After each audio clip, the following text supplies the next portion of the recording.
avec son bon boubou, tout rafraîchi, droit comme une aiguille, revoici donc l'homme qui, après avoir servi Amadou Diop, après avoir voué fidélité à Paul Biya, va maintenant aussi nous servir pour l'éternité. Bello Bouba Oye, et tout le palais des congrès s'est mis à chanter à l'unisson pour cet homme qui, faut-il le dire, aurait connu le martyre sans beaucoup souffrir et qui, pour entendre un seul mot de sa bouche, il faudrait bien évidemment aller poser une oreille dans son cœur. Combien de Camerounais connaissent sa voix? Combien l'ont vu dehors se mouiller? Bello Bouba Maïgari, pourtant, ne mange pas du gari. Il ne se nourrit pas tout simplement du riz. Mais lui, ce n'est pas non plus la perdrix qui marche dans toutes les cours ou dans toutes les brousses. Il ne lui manque pas à manger. Il ne lui manque rien dans sa vie, puisqu'il a réussi depuis qu'il est petit.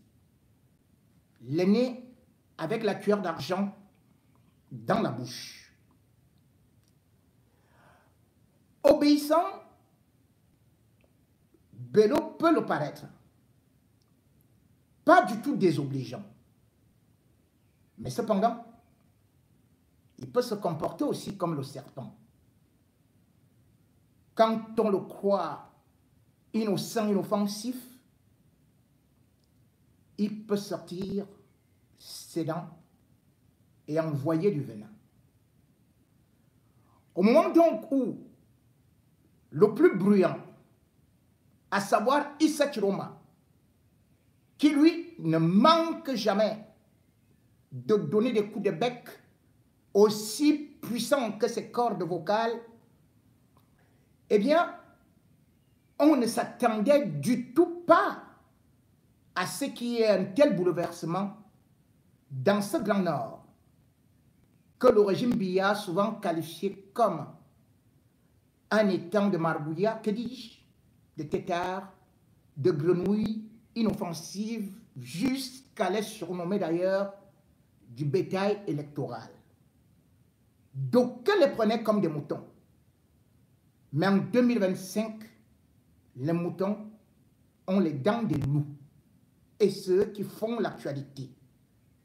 Oui, ces grands hommes, qui pourtant avaient déjà vu un de leurs frères, originaire de leur région, Amadou Diop, rester au pouvoir et passer la main à un sudiste, c'était tu.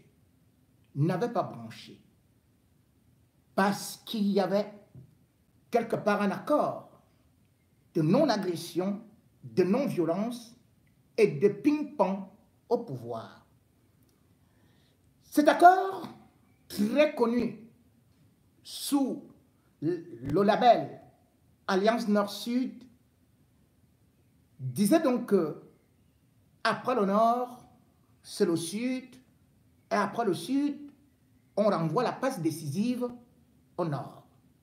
Sauf que le Nord a commencé donc à attendre de la fidélité où les élites criaient, chantonnaient, tant que Biya vivra, nous serons là, nous l'accompagnerons, nous ne le laisserons jamais et nous barrerons la voie à toute opposition. Ceux qui étaient donc dans l'opposition, finalement comme des caméléons, avaient pris, bien évidemment, la direction du régime en place, du RDPC tels des wagons, attendant leur temps, leur moment, pour devenir des locomotives. 10 ans, 20 ans, 30 ans, 40 ans, et maintenant ils visent 50 ans. Et là, les enfants de la base, qui pourtant n'avaient même pas connu Ahidjo, et qui aujourd'hui voient leur région dans un état de pauvreté très avancé, qui voient que tout est cadenassé, qui voient tous juste les inondations se multiplier, et qui voient des promesses jamais réalisées, ont donc commencé à dire à leur père, oui, vous mangez là-bas en haut, et nous on souffre ici en bas, et vous nous demandez tout simplement de supporter Paul Biya. Allez là-bas, soit vous-même vous mouillez, et on est avec vous, soit alors vous restez avec eux, et nous, wagons ayant les bœufs, ayant de la nourriture et surtout ayant le droit de vote, nous allons vous jeter dans le désert. Panique à bord. Et voilà comment une alliance qui hier était encore si douce, si doucereuse et si mielleuse peut se transformer en fiel. Et du coup, il fallait revoir comme des accords coloniaux où les Africains se sont aussi levés pour dire à leur ancien maître, trop c'est trop, nous avons déjà travaillé et nous n'avons même pas eu droit à lécher des marmites parce que vous nous prenez tout. Le Grand Nord a donc dit, stop là, nous rompons, nous coupons le cordon ombilical. Le grand jour devait arriver. Et c'était au Palais des Congrès. Et là encore, un autre point de l'histoire qui s'écrit. Puisque dans ce lieu mythique, c'est aussi l'héritage d'Amadou Ahidjo. Son grand voyage en Chine, où il était parti avec le plus gros porteur qui pouvait donc exister au monde, et bien quand il était revenu, ce gros porteur était chargé du Palais des Congrès. Après la mort d'Ahidjo, pour une fois de plus couper les branches, aller recruter dans l'héritage de son pire ennemi, Biya avait donc pris Aminata ou Aminata pour lui dire, c'est toi qui es le PCA de cet endroit, mais cependant, ça appartient désormais à moi. Dans une nouvelle religion, Biya était devenu son nouveau Dieu. Est-ce son nouveau Dieu? Elle a oublié son père, elle a oublié sa mère, elle a oublié ses frères, elle a oublié ses sœurs.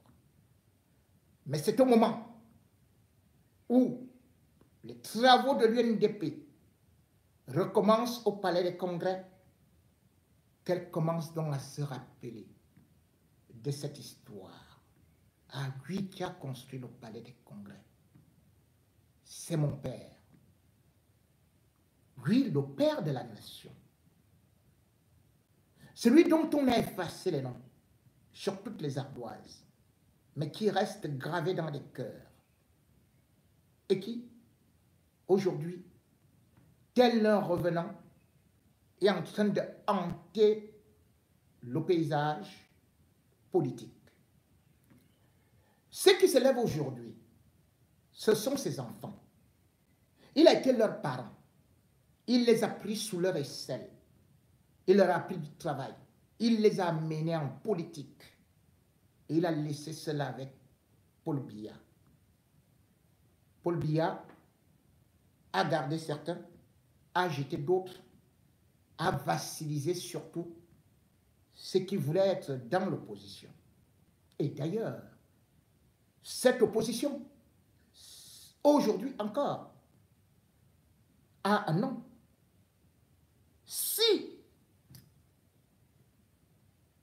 aujourd'hui, Bello Bouba Maïgari se déclare candidat à l'élection présidentielle. C'est sous le label de l'UNDP. Or, qui a créé l'UNDP? C'est bel et bien Germaine Aïdjo. Germaine Aïdjo avait confié l'UNDP par un ressortissant du Grand Nord, mais à quelqu'un qui était aussi intègre, parce qu'Aïdjo ne connaissait pas le tribalisme. Il avait donc confié l'UNDP à Samuel Ebois. Pendant ce temps, Bello Bouba était au Nigeria.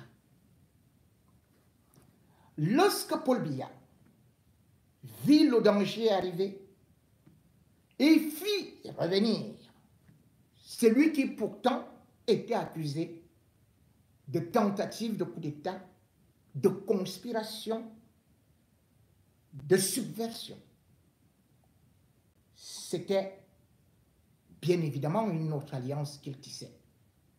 Derrière, une fois de plus, le dos d'Amadou Aïdjo, en lui disant, tu débarques, Samuel Ebois, et tu récupères l'UNDP.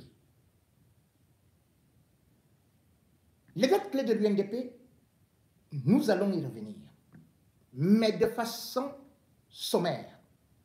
Voilà l'histoire.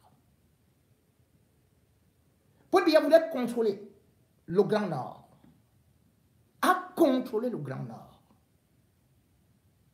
par un parti créé par son prédécesseur. Son prédécesseur avait créé l'UNC. Paul Biya a arraché cela.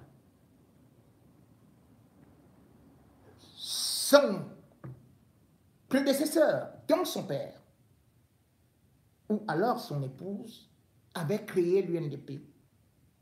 Paul Biya a encore détourné cela. Et aujourd'hui, au moment où il croyait son totalitarisme abouti, voici l'histoire qui se répète, comme le disait Alexandre Dumas. Ceux qui violent l'histoire sont obligés de lui faire un enfant. C'est donc au Palais des Congrès, devant des militants surexcités, que Bello Bouba est arrivé comme le Messie qui nous vient du Nord. Pendant ce temps, Paul Biya a perdu certainement le Nord. Bello Bouba, comme Paul Biya le disait, me voici donc à Douala, voici donc Bello Bouba à Yaoundé, au Palais des Congrès.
nous avons délibéré à micro comme le prévoit des dispositions de notre statut.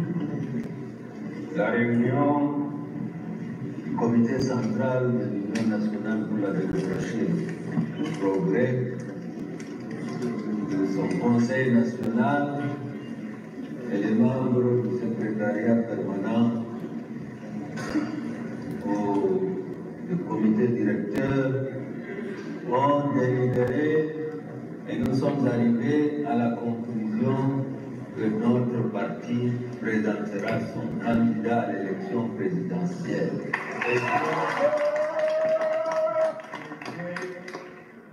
Accepter la proposition, je suis désormais le candidat à l'élection. Nous savons bien que nous sommes entrés dans une année électorale bien chargée, puisque dans les prochains 9 mois, nous aurons au moins 4 scrutins, 4 élections où notre parti doit participer.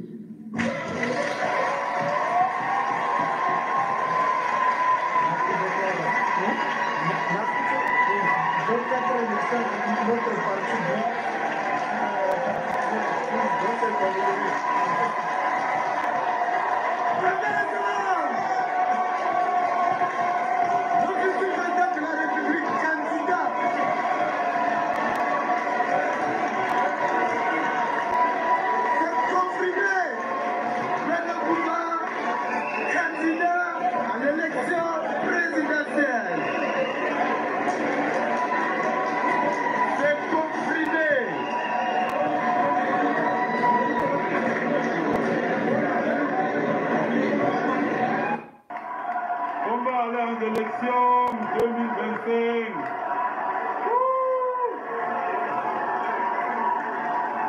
Hello, ready, ready, ready, ready, ready, ready.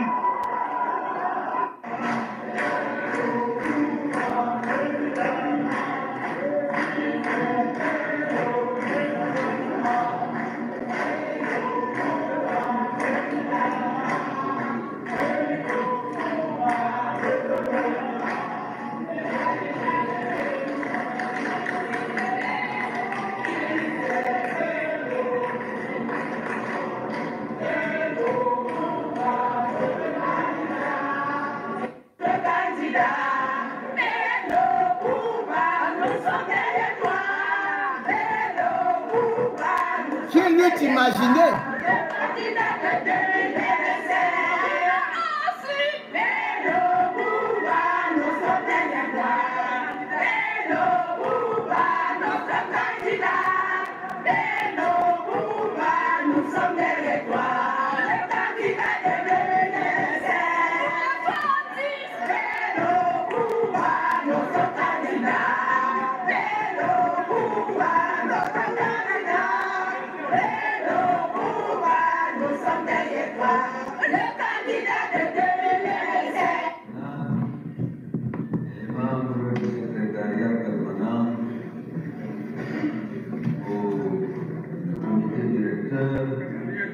Ont délibéré et nous sommes arrivés à la conclusion que notre parti présentera son candidat à l'élection présidentielle.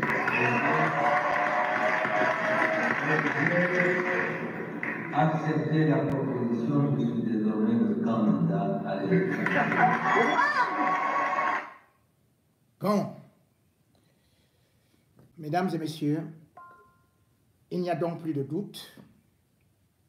Bello Bouba sera donc, enfin, il se déclare candidat à l'élection présidentielle de 2025.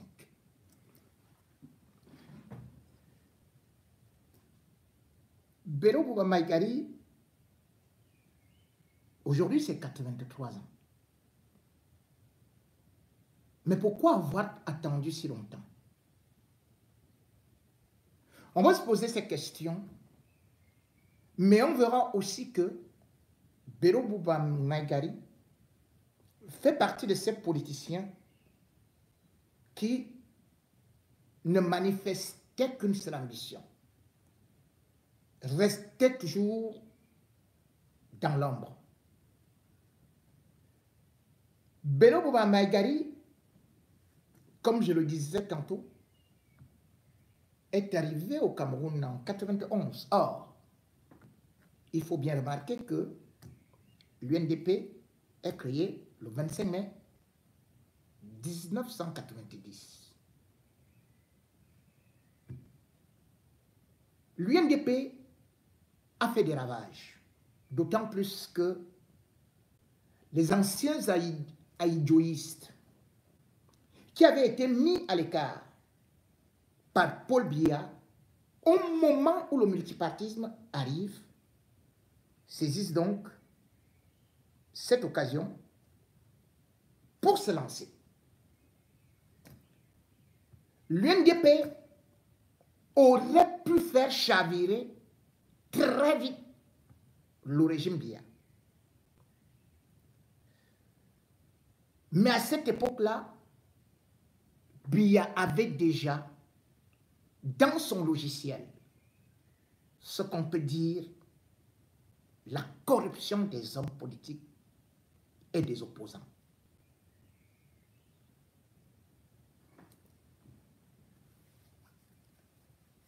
Je ne parlerai pas d'abord de corruption de Bello Bouba, mais de ce qu'on peut dire tendre la main pour mieux la casser, pour mieux la contrôler. Puisque, comme je vous disais, Bello arrive le 17 août 1991. Parce que Biya sait que un monsieur comme Samuel Eboa, beaucoup plus charismatique, loyal, il ne pouvait pas trahir Amadou Ahidjo.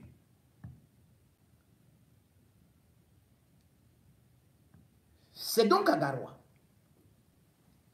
que Biya va tout faire pour financer le congrès de l'UNDP qui se tient le 5 janvier 1992. Et c'est à cette occasion que Bello renverse donc Samuel Eboa.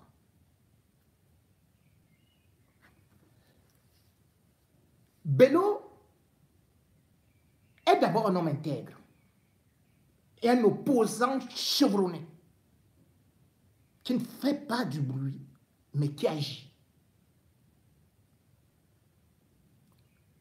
D'ailleurs, il sera élu député de la Benue. Et on va d'ailleurs constater que Bello Bouba va se présenter à une élection présidentielle. Et après cela, on ne l'a plus jamais vu.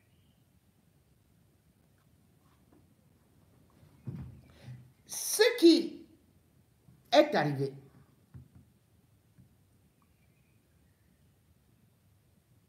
c'est qu'il a manqué au régime Biya. Biya n'était plus fort. Biya n'est plus fort. Biya n'est plus cet acteur qui, quand il sait que ça va tanguer, il te détourne. Il faut bien savoir que en 2009, Bello Bouba avait déjà programmé être aussi candidat à l'élection pour la deuxième fois, cette fois-là de 2011. Mais Biya, par une alchimie ou par une jonglerie, avait réussi à le détourner et à faire de lui un ministre d'État. Bello ne s'est donc plus représenté à l'élection présidentielle pour la deuxième fois, parce que la seule fois qu'il s'était présenté, c'est lorsque il y avait 3 candidats forts. Donc Biya, Fondi qui gagne l'élection, et Bello Bouba qui se classe en 3e position avec 19%. Donc vous vous rendez compte que depuis 1992, Bello Bouba n'a pas réussi à être seulement candidat à l'élection présidentielle. Pourtant, il disait qu'il était opposant. Mais en réalité, c'est parce que lui-même dans son propre bateau, Biya a aussi venu recruter des personnalités et il a été déçu. Ces personnalités, nous allons y revenir, telles que Mustapha, tels que Issa Chiroma, qui tous étaient à l'UNDP.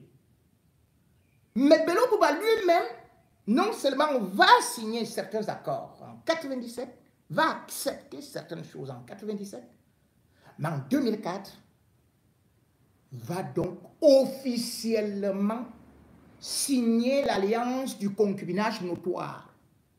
Viens, on reste. Je vais te doter demain ou après-demain. Ou bien tu viens prendre la dot clandestinement. Tu restes donc l'épouse gentille du RDPC. Mais entre-temps, la famille a donc commencé à revendiquer. Raison pour laquelle Bello Bouba poussé à l'extrême. Et sachant que la base allait l'abandonner, a donc été obligé de se présenter à l'élection présidentielle.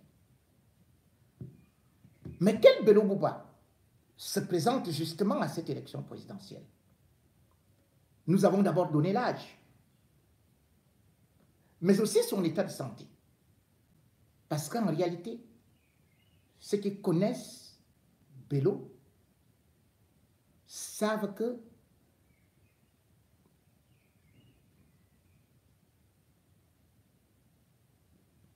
il tremble déjà même d'une main. De quoi souffre-t-il? Parfois, quand il rencontre des gens, il est obligé d'arrêter la main avec laquelle il doit signer. Va-t-il tenir 7 ans? Si déjà on voit l'état de Paul Biya, 7 ans, ça lui fait 90 ans.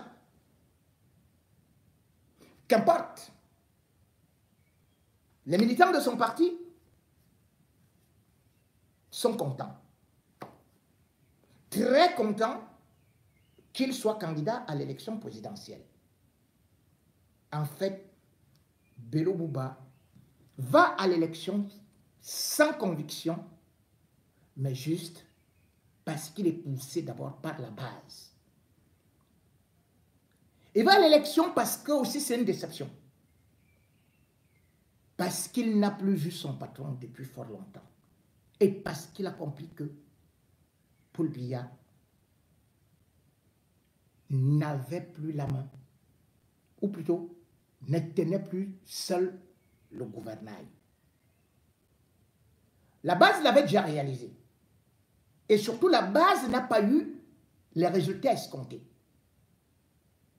Gongwe d'ailleurs allait faire un tour, que ce soit du côté de l'extrême nord, on a encore envoyé d'autres personnalités distribuer les kits santé tels que Manon Damalaki. Mais le grand nord a compris que ça ne valait plus la peine. Les marches de soutien des 100 000 jeunes organisés se sont soldées encore par un échec cuisant. Regardons donc ces statistiques et voyant la grogne partout dans ses propres rangs, Bello, jusqu'au lendemain de cette acceptation de candidature, a été poussé à ses derniers retranchements. Et je peux vous dire que son téléphone a beaucoup crépité. Femme Ndongo a appelé Bello Bouba 48 fois. Ngongo a appelé Bello Bouba 66 fois. Grégoire Ona a appelé Bello Bouba 98 fois. Kaba Yege Djibril a appelé Bello Bouba 99 fois. Tangandji a appelé Bello Bouba 220 fois. Mais Bello Bouba ne pouvait pas répondre par rapport à la pression qu'il avait. D'autant plus qu'il attendait, et c'est pour cela qu'il avait poussé un peu son congrès pour le 28. Se disant que Paul Biya allait le recevoir. Et Paul Biya, selon des informations que nous avons, avait aussi confié à Mondayolo de contacter Bello Bouba, d'aller voir Bello Bouba. Et comme Mondayolo, lui aussi, il est devenu un grand patron, lui aussi, il a envoyé d'autres personnes en mission. Lui, il est au palais. La seule chose qu'il fait, c'est de montrer à Paul Biya des faux montages dans sa télé qu'il a créé au palais. Voilà donc pourquoi est-ce que Bello Bouba, abusé, méprisé, a finalement dit: je vais écouter les miens.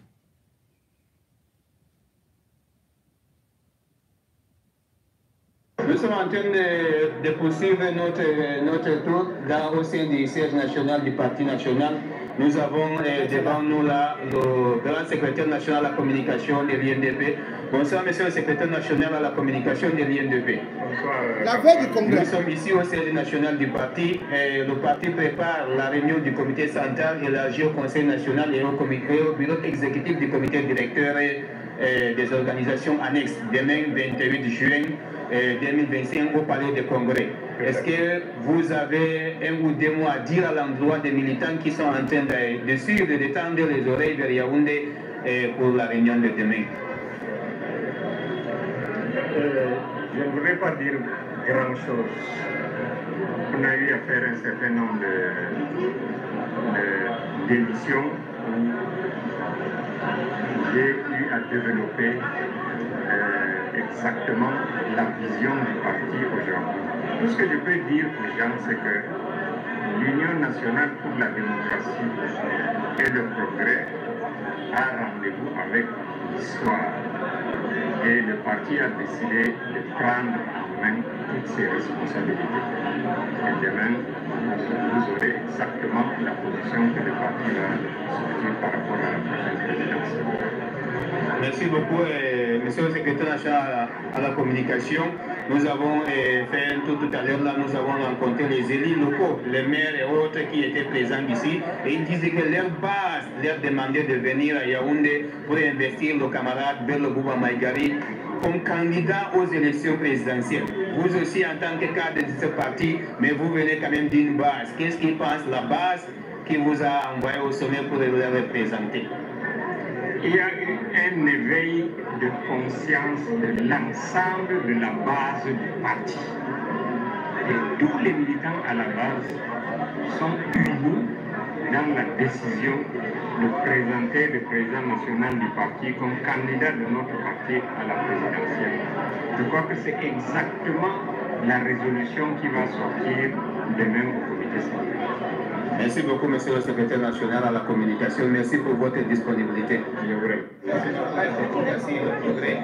Nous sommes le vendredi 27 juin 2025 et les militants de base et les cadres du parti sont mobilisés ici ce soir pour lancer un appel solennel à l'endroit de son excellence président national de l'INDP, Bello Bouba Maïgari, pour sa candidature à l'élection présidentielle. Bon, les cadres de ce parti, les membres du comité central du Conseil national élargi au comité directeur des organisations annexes, notamment les membres du bureau national des jeunes et les membres du bureau national des femmes, vont se réunir demain à partir de 9h au palais de congrès pour prendre la décision historique.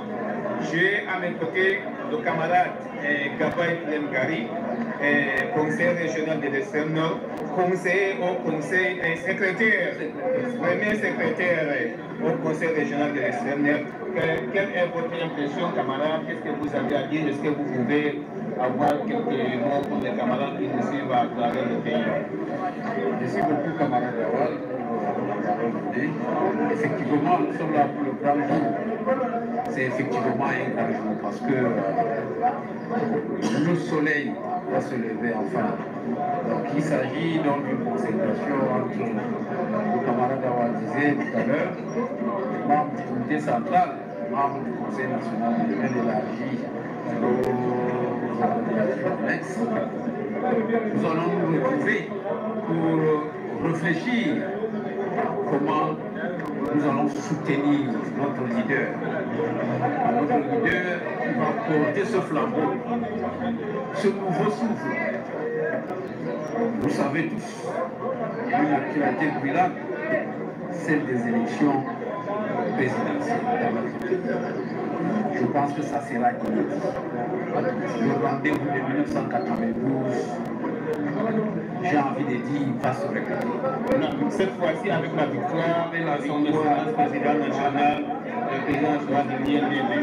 Merci beaucoup, camarade. Secrétaire national, premier secrétaire de la région de l'Extrême Nord. Jusqu'à la gare. Jusqu'à la gare. Pour montrer l'ambiance nationale. Et la région de la Damawa, qui a l'organisation Kataka, nous avons le maire de Ngaoundé deuxième, nous avons l'honorable Abalim, vice-président de l'Assemblée nationale, le maire de Tien, le maire de Mata. Donc tout à l'heure, nous étions en train de discuter avec le vice-président de l'Assemblée nationale. Il nous disait que bientôt, ça sera le Cameroun Kataka. Ce n'est plus Adamawa Kataka, c'est le Cameroun Kataka. Je pense que la campagne sera lancée dans la région de la Damawa.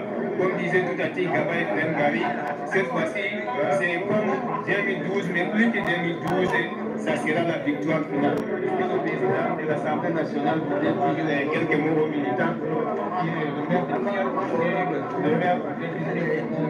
Mesdames et messieurs,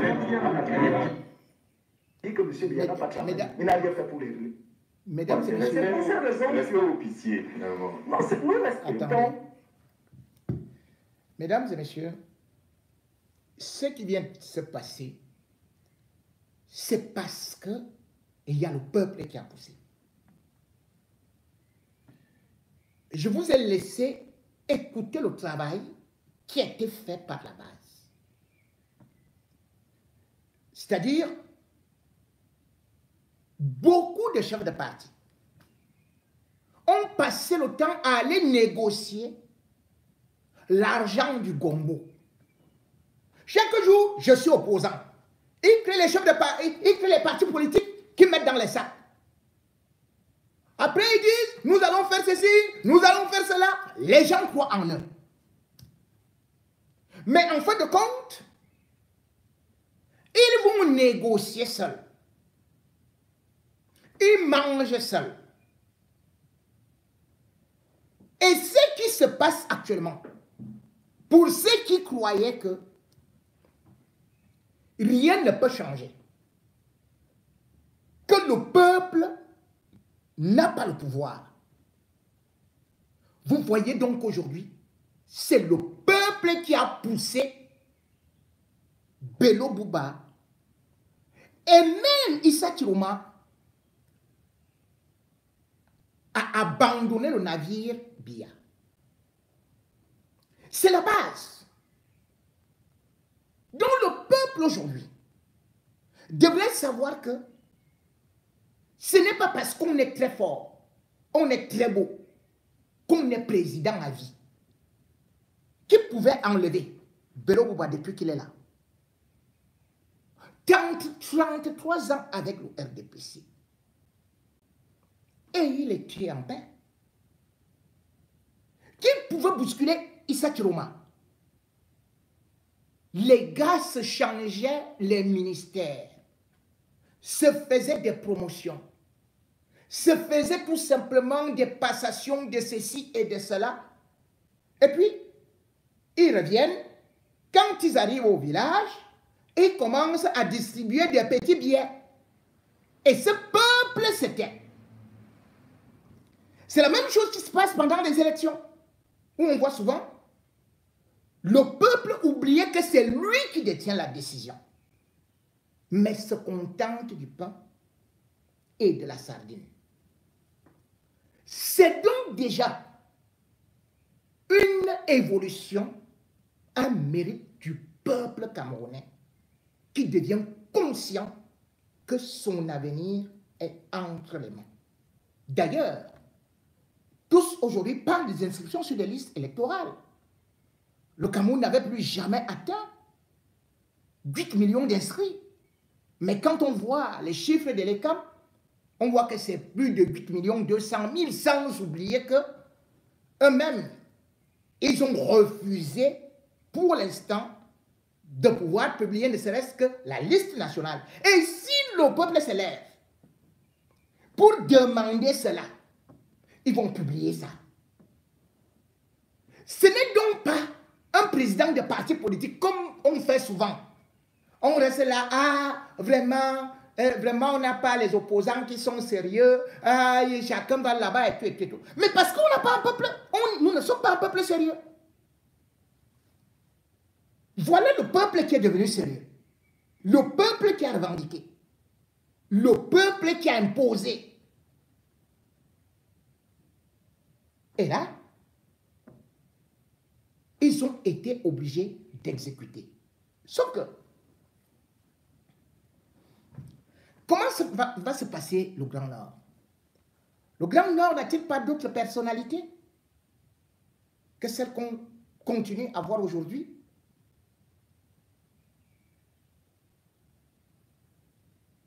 Bien évidemment, il y a beaucoup de jeunes au Grand Nord, où d'ailleurs on a pu constater selon des chiffres l'analphabétisme et surtout aussi la pauvreté était à un niveau très élevé, voire 60%. On a pu voir l'indice de développement qui était terriblement bas. Mais cependant, on a quand même vu que c'est là, qu'ils sont là depuis, qui tournent depuis, n'ont pas permis à cette partie du Cameroun d'évoluer. Bédo Bouba, respectivement, avec Paul Biya, ministre d'État au développement industriel et commercial. N'oublions pas qu'il a été Premier ministre, hein? C'est-à-dire que de 82, du 6 novembre 82 au 22 août 1983. Donc de 97 à 2004, on dit développement industriel et commercial. Qu'est-ce qu'on a eu là-bas au Grand Nord? Quel développement industriel et commercial pendant 7 ans? Mais rien. Ministre d'État au poste de télécommunications pendant 5 ans, c'est-à-dire de 2004 à 2009.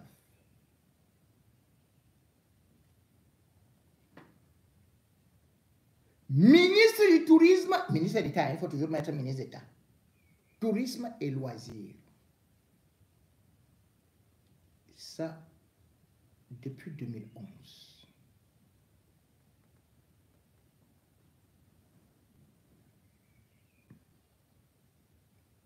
Qu'est-ce qu'on a eu?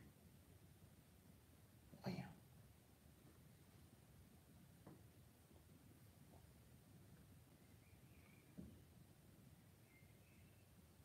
Aujourd'hui, on se rend donc compte que les partis politiques ou les présidents de partis politiques ne sont pas forcément là pour le peuple. D'ailleurs, Paul Biya aussi, c'est un président de parti politique. Ils sont là pour leurs intérêts. Mais avec la nouvelle donne.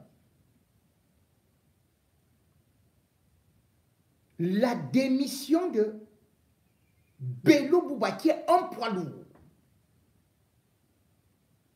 dans l'association avec BIA, avec le RDPC, dans ce qu'ils ont appelé,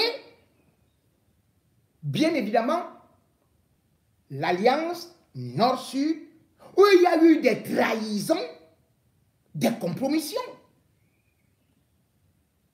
Parce que parmi ces trahisons, et on va y arriver, vous allez voir que l'UNDP a été rapidement infiltré.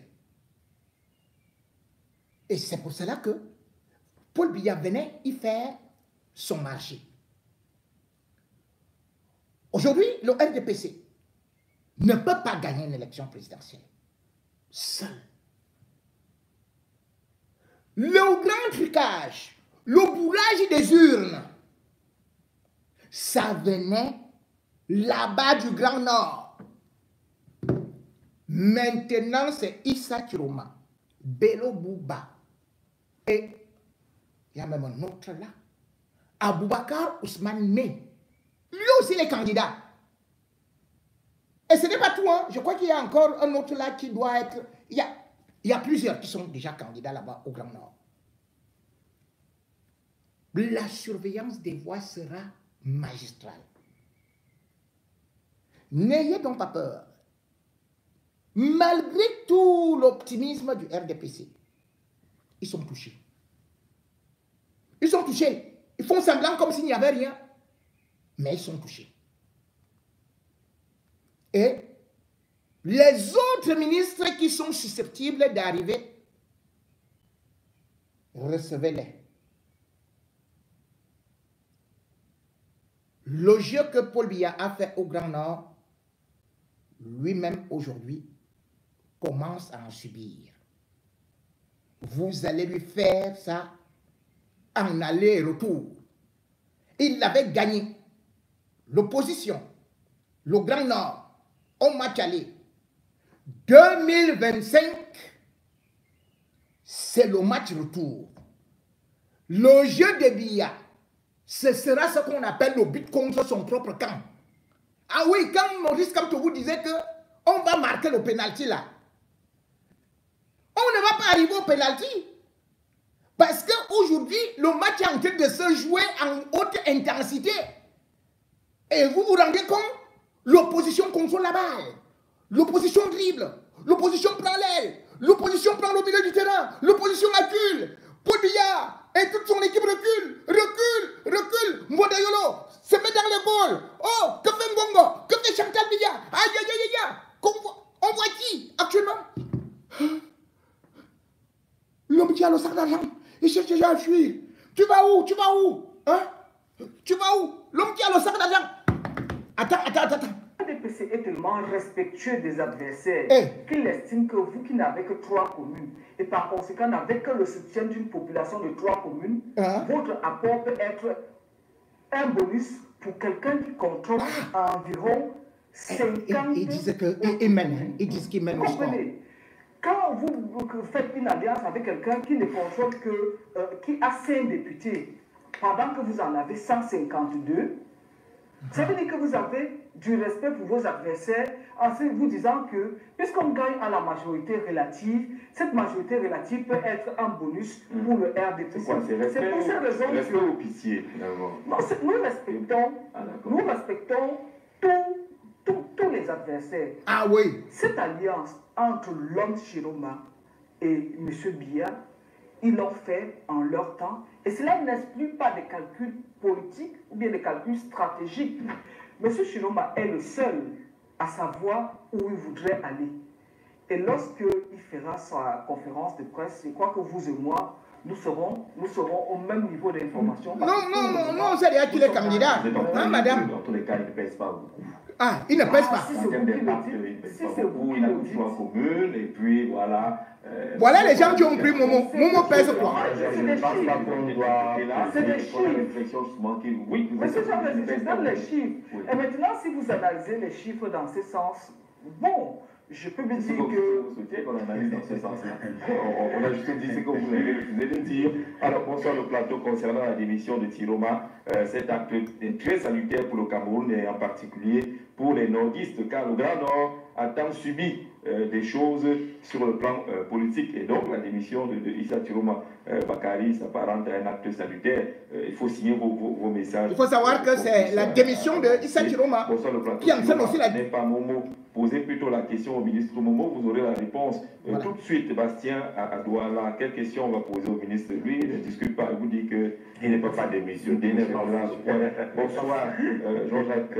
Issa Chiroma est très conscient que le président Biya en personne ne gère plus le Cameroun. Le Lion a perdu toutes ses griffes sur le poids de l'âge et censé aller se reposer au village Achille de Malabo en Guinée. M. Chiroma, les dossiers sont dehors maintenant. On a vu cette affaire-là. Mais il est donc peut-être dans le bilan de ça, monsieur. Nous faisons aussi le bilan de M. Chiroma, 110 milliards. On a le bilan de M.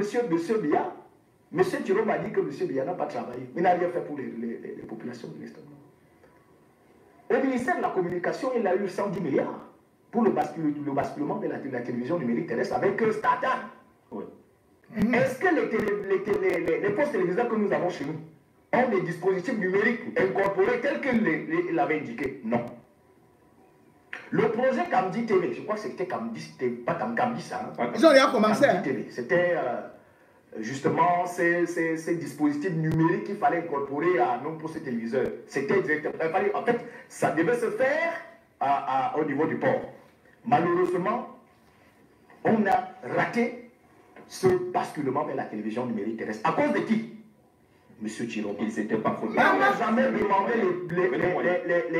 les résultats de ce travail à Monsieur Chiroma, qui était à la tête de cette commission interministérielle. Monsieur Chiroma arrive au ministère de l'Emploi et de la Formation professionnelle. Combien d'emplois il a créé pour les jeunes Camerounais? Combien d'emplois il a créé pour la jeunesse de l'extrême nord? La jeunesse de Garoua, la jeunesse de Ngaoundéré. Alors, on doit reconnaître que, du point de vue politique, M. Chiroma Bakary incarne ce que je vais appeler ici l'accélération d'un processus de délégitimation verticale, sur lequel des figures régionales considérées comme des stabilisatrices prennent désormais leur aujourd'hui des distances vis-à-vis du régime de M. Biya. Mais est-ce que M. Chiroma Bakary est la voix des autres opposants? Encore qu'on annonce le congrès de l'UNDP, où M. Belobouba Magari, lui aussi, n'est-ce pas, c'est bien fait, c'est bien fait. Belobouba Magari, il va se mettre, Sommes, qui était un syndicaliste. Lui, il va mettre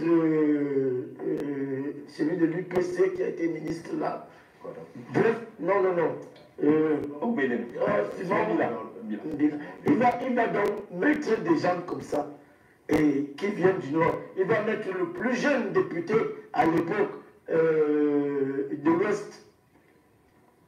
Et il va remettre la liste au président. Et quand le président regarde, il convoque Chiroma, Amadou Moustapha, tous les jeunes du Nord là, qui militaient derrière Bello. Et il va leur dire, alors que vous vous grillez au soleil avec ce monsieur, je lui demande de me porter des noms. Il va chercher les noms. Il va chercher le nom. Alors les gars disent, parce que la politique est un jeu de ruse. Et le président excelle là-dedans. Il n'a pas d'égal. Et les gars regardent et ils disent, ah, donc c'est comme ça. Non, si c'est comme ça, moi-même je rentre. Et c'est comme ça que tous, Chiroma, Moustapha, Aimé Pierre, tous ces gens-là vont entrer au gouvernement. Et quand le président finit l'entretien avec Bouba Bello, quand il rentre, le gouvernement sort à 21h. Et dans ce gouvernement-là, il y a Chiroma, Baskouda, tous ces gens-là sont là-dedans. Le président n'a jamais rien discuté avec eux. Il avait traité avec Bello. Donc c'était de la cooptation. Alors, il n'y en a aucune alliance avec M. Chiroma? Aucune. C'est des gens qui l'ont coopté par la ruse. Et ils ne peuvent pas penser aujourd'hui qu'ils sont devenus aussi puissants politiquement. Et vous regardez bien la scène politique camerounaise. Le président, au cours de 43 ans de pouvoir, a renouvelé l'élite politique dans toutes les régions, sauf au nord.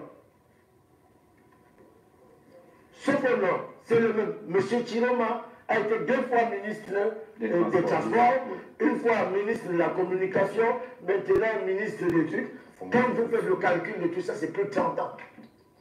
M. Amadou Ali est entré au gouvernement en 1982. Il en est sorti pratiquement à sa mort. M. Kavaï. Amadou Moustapha est encore là. Amadou Moustapha est encore chargé de mission à la présidence de 80. D'ailleurs, en principe, la décision politique gouverne tout.